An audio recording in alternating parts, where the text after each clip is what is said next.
阿斯塔利住进山洞已经3天了，经过前几天的不适与迷茫，直到今天他才终于适应了现在的生活。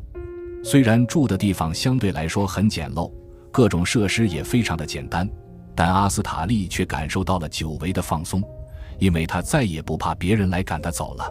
2个孩子住在这里好像也挺开心的，这里远离尘嚣，也没有人来打扰他们，或许这里就是属于阿斯塔利的净土吧。昨天经过辛苦的忙碌，总算是把山洞的墙给砌好了，这样一来，整个山洞更加安全了。阿斯塔利确实花了心思，为了给自己打造一个温馨的住所，他亲自动手制作。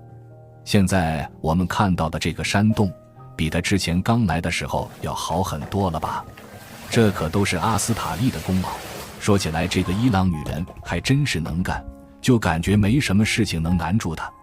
在面对游牧生活的时候，确实也需要她这样的能力，要不然该怎样养活孩子和自己呢？今天又是一个艳阳高照的好天气，阿斯塔利自然不会浪费这么好的天气。虽然山洞门口已经砌好了墙，但考虑到晚上睡觉还是会很冷，阿斯塔利便又萌生了一个想法，那就是在山洞里建造一个用来取暖的灶台，也就是我们常说的壁炉。当然，阿斯塔利不可能有条件去建造真正的壁炉，他还没有那个技术，但是用砖块砌个灶台出来，他还是有信心的。阿斯塔利是个想到就去做的人，外面还剩下点水泥和沙子，正好可以用来修建灶台。他拿着铁锹开始搅拌泥沙，经过这几天的砌墙工作，阿斯塔利干这活显得愈发的熟练了。儿子被他绑在了婴儿床上睡觉，也就不会来干扰他做事了。要我说，阿斯塔利的这个儿子还真是乖巧，这样被绑住了也不哭不闹。阿斯塔利只要定时给儿子喂奶，就可以免去带孩子的烦恼。毕竟他现在也没有那么多精力，打造山洞是个漫长的过程，需要花费很多时间。昨天砌好的墙还要定时浇水，这个季节气温低，不浇水很容易冻裂墙面。阿斯塔利很明白这一点，他辛辛苦苦砌出来的墙，可不想就这样白白浪费了。现在一切都已经准备好了，可以说万事俱备，只欠东风了。泥沙也已经搅拌均匀，现在就可以准备修建取暖炉了。让我们来看一下阿斯塔利是怎么修建这个取暖炉的，毕竟他好像之前并没有过这种经验。但我们说阿斯塔利生来就很聪明，他只是看一眼就知道应该怎么做。以前丈夫在的时候，她就经常看丈夫干泥工活，干的时间久了，自然而然也学会了。在山洞里找到一块平整的地面，把搅拌好的砂浆倒在地上，这就是她用来制作地基的材料。修建取暖炉看似简单，但里面蕴含的知识却不是我们能够明白的。阿斯塔利拿来了几块砖，放在砂浆上面，他拿着泥刀直接抹平水泥，就凭他录的这一手，也可以让人叹为观止。谁也不会想到，这个伊朗女人居然什么都会做。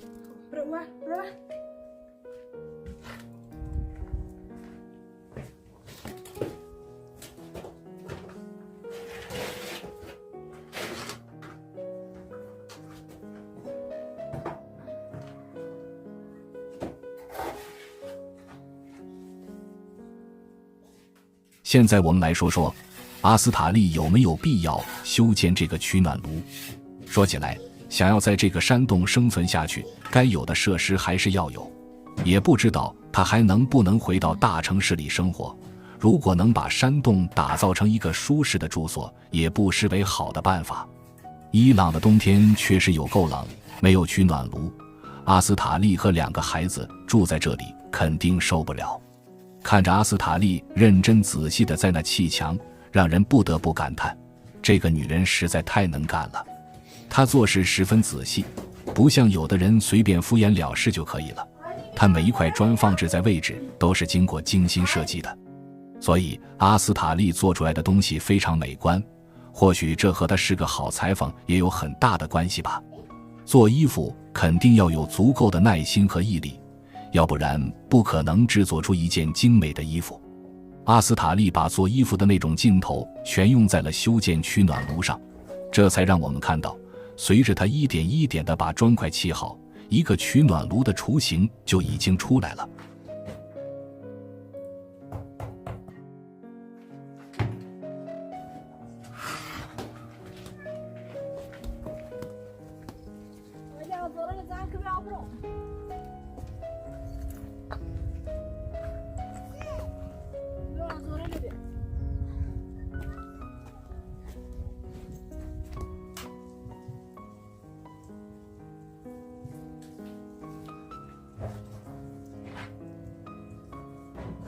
等到取暖炉的主体已经做好了，阿斯塔利还要继续粉刷，他所用的材料也不再是水泥和沙子了。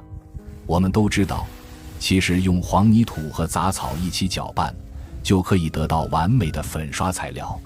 阿斯塔利也不知道在哪学来的，也知道这个方法，他找到了一些杂草，甚至还带着锄头去外面挖土，无非就是想要制作粉刷取暖炉的材料。因地制宜，就地取材是每个游牧民族都要学会的技能，而阿斯塔利自然也掌握了这门本领。所以说，他这次修建的取暖炉肯定会非常成功。阿斯塔利一个人忍受着寂寞，在那里忙个不停。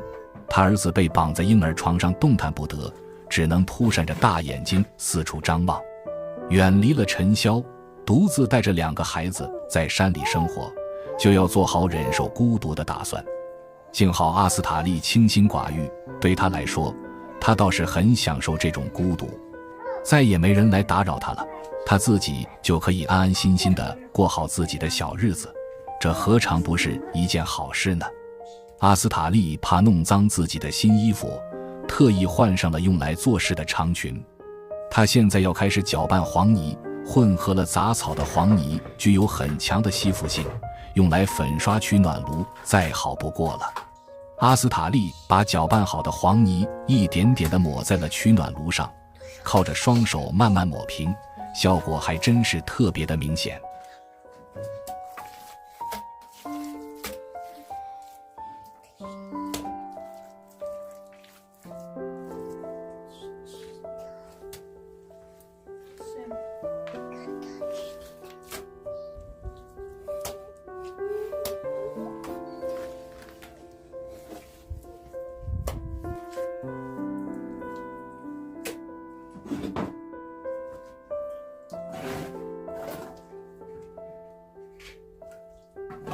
经过10几分钟的努力工作，整个取暖炉都被黄泥覆盖了。